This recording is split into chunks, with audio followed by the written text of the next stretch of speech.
찬송가 6장 목소리 높여서를 함께 부르심으로 2021년 9월 13일 월요일 새벽 예배를 시작합니다.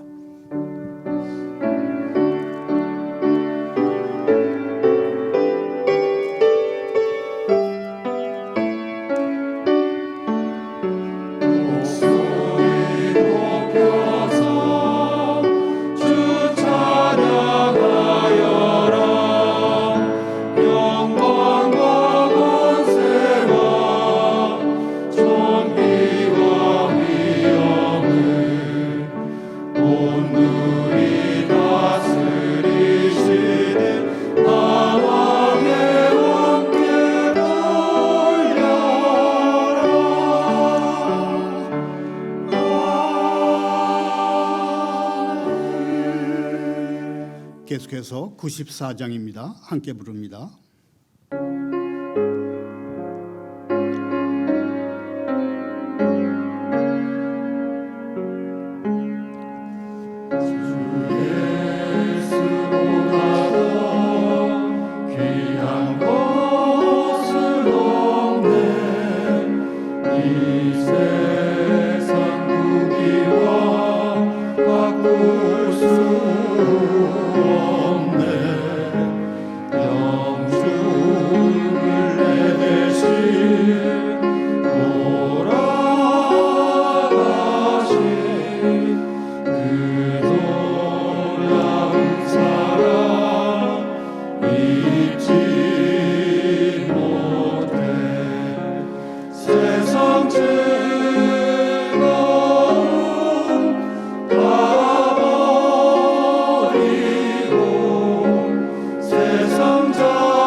주 예수보다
오늘 새벽에 하나님의 말씀은 사사기 18장 14절부터 31절까지입니다. 교독합니다. 전에 라이스 땅을 정탐하러 갔던 5사람이 그 형제들에게 말하여 이르되 이 집에 에봇과 드라빔과 새긴 신상과 부엄하던 신상이 있는 줄을 너희가 아느냐. 그런즉 이제 너희는 마땅히 행할 것을 생각하라 하고 5사람이 그쪽으로 향하여 그 청년 레위 사람의 집 곧 미가의 집에 이르러 그에게 문안하고 단자손 600명은 무기를 지니고 문 입구에 서니라. 그 땅을 정탐하러 갔던 5사람이 그리로 들어가서 새긴 신상과 에봇과 드라빔과 부엄하는 신상을 가져갈 때에 그 제사장은 무기를 지닌 600명과 함께 문 입구에 섰더니 그 5사람이 미가의 집에 들어가서 그 새긴 신상과 에봇과 드라빔과 부엄하는 신상을 가지고 나오매 그 제사장이 그들에게 묻되 너희가 무엇을 하느냐 하니 그들이 그에게 이르되 잠잠하라 내 손을 입에 대라 우리와 함께 가서 우리의 아버지와 제사장이 되라. 내가 한 사람의 집에 제사장이 되는 것과 이스라엘의 한 지파 한 족속의 제사장이 되는 것 중에서 어느 것이 낫겠느냐 하는지라. 그 제사장이 마음에 기뻐하여 에봇과 드라빔과 새긴 우상을 받아가지고 그 백성 가운데로 들어가니라. 그들이 돌이켜서 어린아이들과 가축과 값진 물건들을 앞세우고 길을 떠나더니 그들이 미가의 집을 멀리 떠난 때에 미가의 이웃집 사람들이 모여서 단 자손을 따라 붙어서 단 자손을 부르는지라. 그들이 얼굴을 돌려 미가에게 이르되 내가 무슨 일로 이같이 모아가지고 왔느냐 하니 미가가 이르되 내가 만든 신들과 제사장을 빼앗아 갔으니 이제 내게 오히려 남은 것이 무엇이냐. 너희가 어찌하여 나더러 무슨 일이냐고 하느냐 하는지라. 단 자손이 그에게 이르되 내 목소리를 우리에게 들리게 하지 말라. 노한 자들이 너희를 쳐서 내 생명과 내 가족의 생명을 잃게 할까 하노라 하고 단자손이 자기 길을 간지라. 미가가 단자손이 자기보다 강한 것을 보고 돌이켜 집으로 돌아갔더라. 단 자손이 미가가 만든 것과 그 제사장을 취하여 라이스에 이르러 한가하고 걱정 없이 사는 백성을 만나 칼날로 그들을 치며 그 성읍을 불사르되 그들을 구원할 자가 없었으니 그 성읍이 베드로 흡 가까운 골짜기에 있어서 시돈과 거리가 멀고 상종하는 사람도 없었음이더라. 단자손이 성읍을 세우고 거기 거주하면서 이스라엘에서 태어난 그들의 조상 단의 이름을 따라 그 성읍을 단이라 하나 그 성읍의 본 이름은 라이스였더라. 단자손이 자기들을 위하여 그 새긴 신상을 세웠고 모세의 손자여 게르솜의 아들인 요나단과 그의 자손은 단지파의 제사장이 되어 그 땅 백성이 사로잡히는 날까지 이르렀더라. 하나님의 집이 실로에 있을 동안에 미가가 만든 바 새긴 신상이 단자손에게 있었더라. 아멘.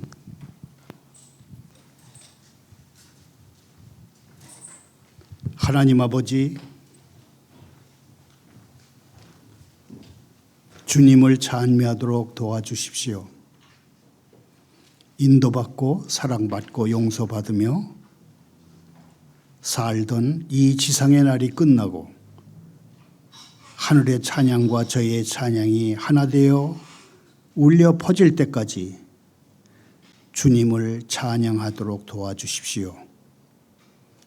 신상, 우상, 목상을 숭배하는 이들의 젠체하는 우스꽝스러운 모습을 보고 웃을 수 있게 해주시니 감사합니다. 오만한 사람들의 광대 같은 행동을 꿰뚫어 볼 수 있는 눈을 주시니 감사합니다. 어떻게 웃음을 통해서 얻은 통찰로부터 겸손과 충성의 마음을 세워서 오로지 주님만 섬기게 해 주십시오. 예수님의 이름으로 기도하옵나이다. 오늘의 성경 인물은 개인으로는 미가와 요나단이고 집단으로는 단지파 사람들입니다.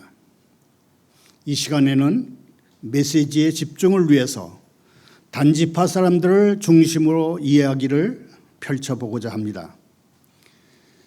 단은 야곱의 12명 아들 중에 한 사람이고 단지파는 이스라엘 12지파 중에 하나입니다.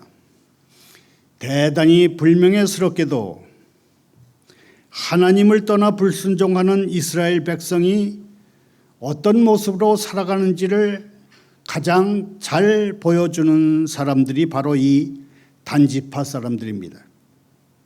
단지파가 보여준 불순종은 이스라엘의 죄악이 개인의 차원을 넘어서 공동체 전체에 만연했음을 보여줍니다. 단지파에게는 거주할 땅이 없었습니다. 단지파 사람들은 여호수아 때에 베냐민 지파의 영토 서쪽 땅을 분배받았습니다. 그러나 단지파는 하나님이 주신 그 땅을 차지하지 못했습니다. 오히려 아모리 족속에게 쫓겨서 산간지대로 밀려났습니다. 다른 지파들의 땅에 얹혀 살던 단 사람들은 이제 정착할 곳을 찾아서 떠나야 했습니다. 그들은 5명의 용감한 정탐꾼들을 선발해서 이주해갈 땅을 찾아 나섰는데 정탐꾼들은 도중에 미가라고 하는 사람의 집에서 하룻밤을 묵게 됐습니다. 정탐꾼들은 하룻밤 묵게 된 그 집에서 미가에게 개인적으로 고용된 레위 청년 제사장을 만납니다. 레위 청년 제사장이라는 사실을 안 정탐꾼들은 자신들의 앞날이 어떻게 될 것 같습니까? 그렇게 물었고 그 청년 제사장은 정탐꾼들의 앞날이 형통할 거라고, 너희가 가는 앞길에 여호와 하나님이 계실 거라고 그렇게 말했습니다. 앞길이 평탄하리라는 말을 들은 정탐꾼들은 길을 떠나서 라이시라는 곳으로 가서 거기에 도착했습니다. 그때까지 라이시 성읍에 사는 사람들은 평온하고 안전했습니다. 그리고 그 땅에는 부족한 것이 없어서 그 땅 사람들은 부요함을 누리고 살 수 있었습니다. 정탐꾼들은 그들의 공동체가 임시로 머무는 곳으로 되돌아가서 정탐 보고서를 냅니다. 그 보고서에는 라이시 땅이야말로 젖과 꿀이 흐르는 땅이고 거기에는 자기 땅을 지키는 용맹하고 충성스러운 군대도 없다는 내용을 적어서 보고했습니다. 정탐꾼들의 보고대로라면 라이시 정복 전쟁을 망설일 아무런 이유가 없었습니다. 그런데 문제는 정탐 보고를 들은 단지파 지도자들이 중요한 결정을 하기에 앞서서 최고의 행동을 개시하기에 앞서서 하나님의 뜻을 염두에 두지 않았다는 것입니다. 하나님을 의지할 마음도 없었습니다. 그러면서도 자기들의 결정을 하나님이 축복해 주셔서 성공해 주실 거라고 확신했다는 게 이 단지파의 또 다른 문제였습니다. 당시 단지파에게 중요한 것은 하나님의 뜻이 아니라 자신들이 원하는 바 라윗이 땅, 그거 자체였습니다. 단지파가 정착할 땅을 찾아 헤매는 이야기는 이스라엘이 가나안 정복을 위해서 정탐꾼들을 보낸 이야기들과 같은 식으로 전개됩니다. 하지만 민수기 신명기에 기록된 이스라엘의 가나안 정복 이야기와는 달리 이곳 사사기에 기록된 단지파의 정복 이야기는 무공을 세운 용사들의 이야기가 아닙니다. 단지파의 라이스 정복 이야기는 민수기와 신명기의 가나안 정복 이야기는 다릅니다. 그들이 보인 야만적인 행위와 종교적인 부패를 비난하는 얘기가 이 단지파의 정복 이야기입니다. 이 이야기가 끝날 때쯤 단지파는 성소를 가지게 되는데 이 성소는 이스라엘 종교를 왜곡시킨 것에 불과합니다. 다른 정복 이야기와는 달리 단지파가 라이시를 정복하는 과정에는 그 어디에도 하나님이 보이지 않습니다. 단지파가 라이스 사람들의 땅을 취하는 것은 믿음의 행위가 아니라 무력이 곧 정의라고 하는 이른바 무력의 정의, 무력은 항상 옳다고 하는 무력의 정의라는 논리를 바탕으로 한 잔인한 행위에 불과했습니다. 오늘의 성경 본문은 전에 라이시 땅을 정탐하러 갔던 5사람이 그때 보고 들은 것을 형제들에게 보고하는 데서부터 시작합니다. 정탐꾼 5명이 미가의 집에 도착했을 때 정탐꾼들은 그 집을 지키던 단지파 군사들에게 답이 뻔한 이런 질문을 던집니다. 여기 미가의 집에 조각한 신상과 녹여 만든 신상이 있다는 것을 너희도 알고 있지 않느냐? 목상뿐만 아니라 드라빔과 에봇도 있다. 그러니 지금부터 우리가 해야 할 일이 무엇일까? 정탐꾼들이 답이 뻔한 수사학적 질문을 하자 눈치 빠른 단지파 군인들은 다짜고짜로 미가의 우상들을 옮기기 시작했습니다. 단지파 군인들의 일종의 약탈 행위를 지켜보던 그 집의 제사장 레위 청년이 그들의 행위가 부당함을 지적하며 항의했습니다. 그러자 정탐꾼들은 사과하거나 용서를 구하는 대신에 한 집안의 제사장이 되는 것보다 온 지파의 제사장이 되는 것이 어떻겠느냐. 그렇게 하면서 미가의 개인 제사장을 유혹하고 압박했습니다. 그러자 레위 청년 제사장은 기다렸다는 듯이 단지파 사람들의 제안을 받아들였고 정탐꾼들의 여정에 합류했습니다. 따라서 이 사건은 제사장을 훔친 사건인 동시에 제사장이 자발적으로 훔침을 당한 사건이라고 할 수 있겠습니다. 한 주석가는 이 젊은 제사장의 변심을 오늘날 목회자들의 마음에 비교합니다. 어느 것이 더 나은가? 작은 교회의 목사가 될 것인가? 아니면 대형 교회의 목사가 될 것인가? 대부분은 물론 대형 교회가 더 낫다고 생각합니다. 그러나 기억하십시다. 이들을 나무랄 일이 못 됩니다. 하나님의 일을 하는 이들이 이 레위 청년처럼 기회가 되면 그 기회를 타는 것과 큰 목회에 대한 야망의 노예가 되는 것은 최소 3,000년의 역사를 가지고 있다는 것을 우리는 알아야 합니다. 어떻게 보면 600명의 군사에게 포위당한 레위 청년 입장에서는 단지파 군사들을 따라 나서는 것 외에 다른 선택의 여지가 없었다. 그렇게 변명할 수 있을지 모릅니다.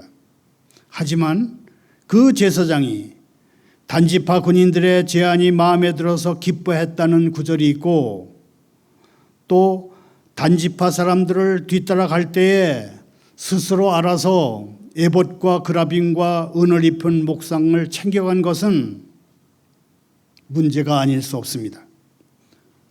드디어 성공할 기회를 잡았다는 생각에서 제사장직을 수행하는 데 필요한 모든 연장을 책임한 것과 제사장 사역에 필요한 것들을 정당한 대가를 지불하지 않고 훔쳐 달아난 것은 이것은 그야말로 문제가 아닐 수 없는 것입니다. 단지파 사람들과 레위 청년은 큰 절도죄에 더해서 배신이라고 하는 도의적 범죄를 저지르고 말았습니다. 미가 입장에서 이 사건을 바라볼 필요가 있습니다. 미가는 정탐꾼들이 쉬어가도록 배려했고 정처 없이 떠도는 레위 청년을 개인 제사장으로 삼아서 집안의 어른으로 모시면서 아들처럼 사랑했습니다. 그런데 이들은 은혜를 물건을 훔치고 배신하는 것으로 갚았습니다. 백보를 양보해서 단지파 군사들은 그렇다고 하더라도 레위 청년만큼은 자신의 직분이 제사장이라는 것을 잊지 말고 결코 이런 못된 짓은 해서는 안 됐습니다. 하지만 그때그때 정세에 따라서 처세하고 조그만치라도 이론적으로 기우는 기회주의자에게 우리가 무엇을 기대할 수 있겠습니까? 미가의 어머니의 은을 훔쳐가지고 미가가 자기 어머니의 은을 훔쳐가지고 그 훔친 은을 녹여서 만든 우상을 단지파 군인들에게 빼앗기게 된 것을 시적 정의, poetic justice라고 그렇게 말할 수 있을까요? 22절에 보면 단지파 군대가 미가의 우상들과 제사장을 훔쳐 떠난 뒤에 이 일을 뒤늦게 안 미가가 그들의 뒤를 밟아 쫓아갔습니다. 단 사람들은 어린아이들과 가축도 데리고 갔기 때문에 그리 멀리 가지는 못했습니다. 단지파 사람들의 행렬은 아이들과 가축들과 감나가는 것들이 앞에 서고 군대가 뒤따라가는 그런 행렬이었습니다. 미가가 그들에게 다다르자 단지파 사람들은 왜 쫓아왔느냐며 눈을 흘겼습니다. 도둑이 매를 든 상황을 스스로 연출하고 있는 것입니다. 조직 폭력배들이 흔히 쓰는 방식 그대로 의도적으로 모욕적인 태도를 내보인 것입니다. 미가도 이스라엘 사람이고 단지파 사람들도 이스라엘인들입니다. 어느새 이스라엘 사람을 괴롭히는 자들이 이방인이 아니라 타락한 이스라엘 사람들이 된 것입니다. 왜 쫓아왔느냐는 말에 미가는 내가 만든 내 신을 다 훔쳐가고도 무슨 일이라고 묻는 것입니까? 그렇게 항의했습니다. 내가 만든 내 신들, 이 말 속에 우상을 숭배하는 미가의 불신앙과 어리석음이 고스란히 녹아 있습니다. 단 사람들이 훔쳐간 신들, 신상들, 목상들은 미가가 만들었습니다. 신이라고 하는 것들이 미가가 생산한 물건이기 때문에 이 물건은 스스로를 보호할 힘이 없었습니다. 그냥 불법적으로 취득한 재산일 뿐이었습니다. 명색이 신이라고 하는 물건들이 단 사람들에게 하염없이 끌려가는 것입니다. 신들이 미가를 구원하는 것이 아니라 미가에게 힘이 있어야만 신들은 해방받을 수 있는 그런 상황입니다. 사람들이 신들을 숭배하는 이유는 시련의 때에 보호받기 위함인 경우가 많은데 이 우상 신들은 도저히 숭배하는 사람들의 기대에 미치지 못합니다. 단지파 사람들은 미가에게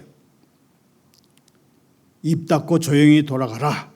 그렇지 않으면 당신과 당신 가족들이 다친다.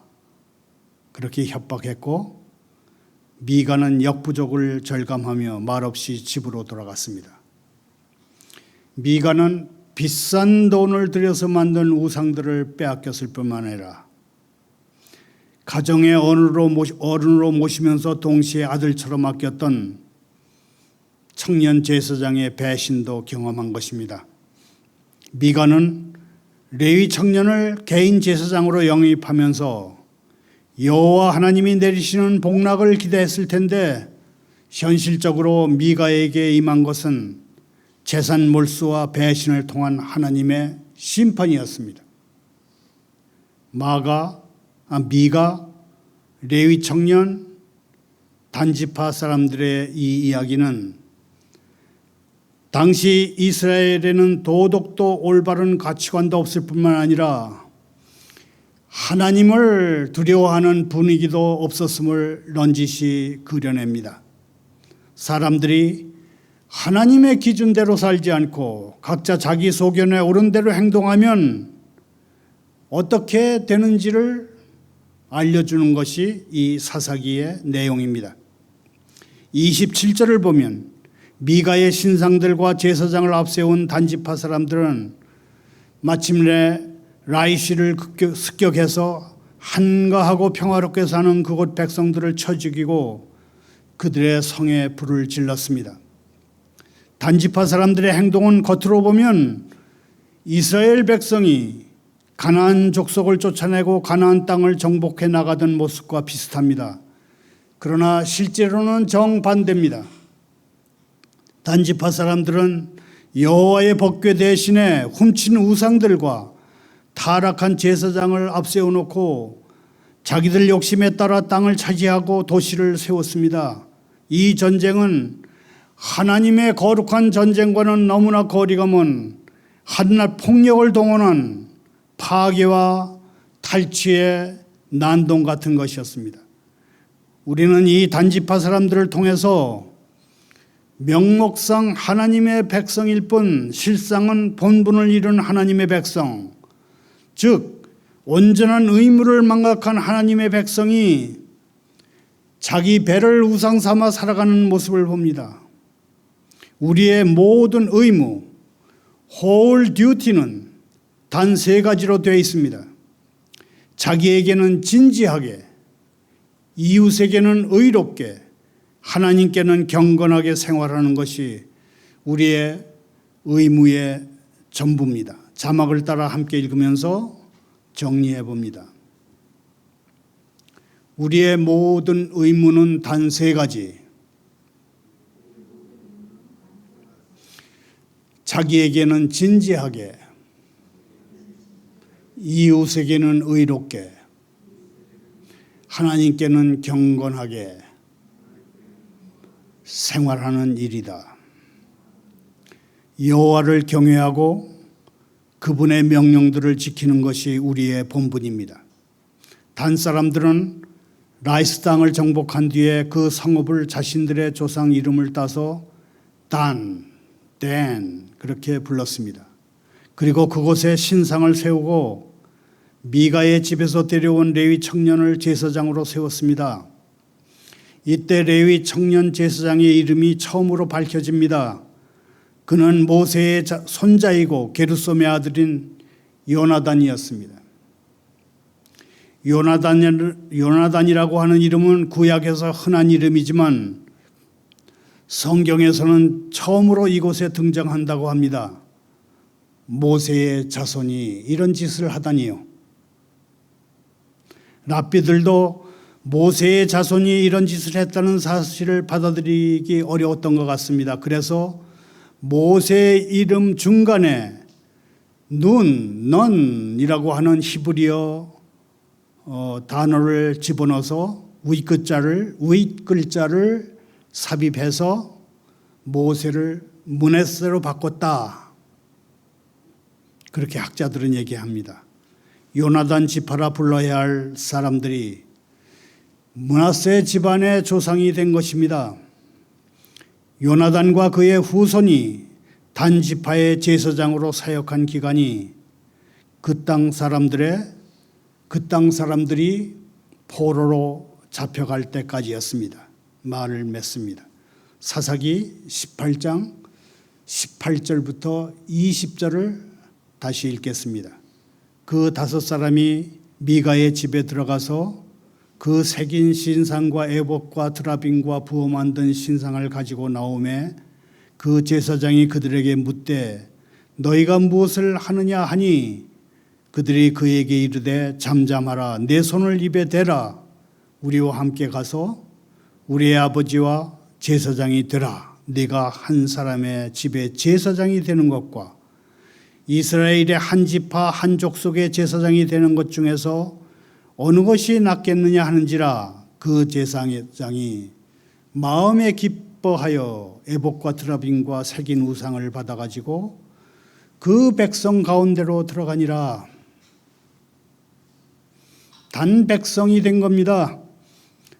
사회적인 질병 가운데 성공병이라는 질환이 있습니다. 성공병이란 경제적으로 풍요롭고 사회적으로 지위가 높은 삶을 이루어야 한다는 일종의 강박증을 일컫는 말입니다. 제사장 요나단이 한 지파의 어른이 된 이야기와 단지파가 라이시를 무력으로 정복한 이야기는 성공병을 앓고 있는 우리에게 한 가지 큰 교훈이 된다고 말하고 싶습니다. 어떤 교훈일까요? 세상에서의 성공이 결코 성공한 사람의 의로움을 입증하는 증거가 될 수 없을 뿐만 아니라 세상에서 성공한 사람이 무언가 옳은 일을 하고 있다는 것을 의미하지도 않는다는 것입니다. 자막을 따라 함께 읽으면서 정리해 보겠습니다. 세상에서의 성공이 성공한 사람의 의로움을 입증하는 증거가 될 수 없으며 무언가 옳은 일을 하고 있다는 것을 의미하지도 않는다. 이 말을 하는 것은 세상에서 성공한 사람을 시기해서가 아닙니다. 세상의 성공은 대체로 불의한 동기에서 불의한 일을 행함으로 얻을 수 있는 것이기 때문에 우리는 이것을 교훈으로 삼는 것입니다. 요나단은 단지파의 제사장이 된 이후에 성공한 목회자 대접을 받았을 것입니다. 하지만 요나단의 실체를 들여다보면 그는 성공한 목회자가 아니라 미가의 배려와 의의를 저버린 오퍼튜니티스트, 기회주의자였고 레위 사람임에도 불구하고 일개 아이돌레이터, 우상 숭배자였던 것입니다. 요나단은 하나님이 보시기에 심판받아 마땅한 매우 부적절한 스펙의 소유자였습니다. 단지파는 평화롭게 살던 라이시 사람들이 단지 그들이 무력으로 약하다는 이유로 가혹하게 마하고 죽이고 학살하고 그들의 땅을 빼앗았습니다. 그러고는 그것을 하나님의 축복이라고 떠벌리며 살았을 것입니다. 하지만 사사기 기자는 단지파 사람들의 행위를 부도덕한 것으로 분명하게 규정합니다. 단지파 사람들은 라이스 땅을 빼앗아 가지고 거기다 단이라는 공동체를 세웠는데 그것은 하나님이 내리신 복도, 하나님이 내리신 기쁨도 결코 아니었습니다. 사사기 기자는 이 세상에서 성공하는 것과 하나님이 인정하시는 것은 별개라고 선언합니다. 오늘날 자신이 그리스도인이라고 자부하는 사람들이 이 땅에 차고 넘칠 정도로 많습니다. 그러나 자칭 그리스도인들이 모두 하나님의 인정을 받는 성도는 아닌 것입니다. 오늘 성경 본문에 나오는 레위인 청년 제사장처럼 형식만 갖추고 하나님을 두려워하지 않으며 하나님의 때를 분별하지 않고 하나님의 말씀에 순종하지 않으면 그 누구라도 최악의 타락으로 떨어질 수 있는 것입니다. 요나단과 단지파 사람들이 기회주의자들이며 우상 숭배자들이었다는 성경의 교훈을 잊지 않을 수 있기를 바랍니다. 이 귀중한 말씀을 가슴에 담고 하나님을 나의 왕 삼고 하나님의 말씀과 뜻을 내 삶의 기준으로 삼아서 순종함으로 진정한 하나님의 사람으로 살아가는 오늘 하루 또 한 주간이 되기를 소원합니다. 기도합니다. 하나님 아버지, 은혜와 진리로 충만하신 예수 그리스도 안에서 계시하신 주님, 저희가 우상을 만든 죄, 저희가 욕망하는 대로 상상하는 대로 신을 만든 죄에서 저를 구하사 자유롭게 성부, 성자, 성령 하나님을 경배하게 하시옵소서. 주님의 형상을 따라 저희를 빚으시옵소서. 주님의 목적을 위해 저희를 사용하시옵소서. 아버지 하나님, 주님의 영광은 다른 사람에게 주지 아니하시고 주님 찬송을 우상에게 주지 아니하시리라 하신 주님, 북한의 3대 세습 독재와 김일성 일가 우상화 신격화 체제가 끝나게 해주십시오. 모든 북한 주민들에게서 김씨 일가 우상 숭배의 죄악이 사라지게 해주시옵소서. 북한 주민들이 진정한 해방과 자유를 누리며 살 수 있는 날을 속히 허락하시옵소서. 북한 주민 누구나 자유롭게 예수 믿고 구원받으며 선교하고 전도할 수 있는 복음 통일의 날을 속히 맞게 하옵소서. 예수님 이름으로 기도하옵나이다.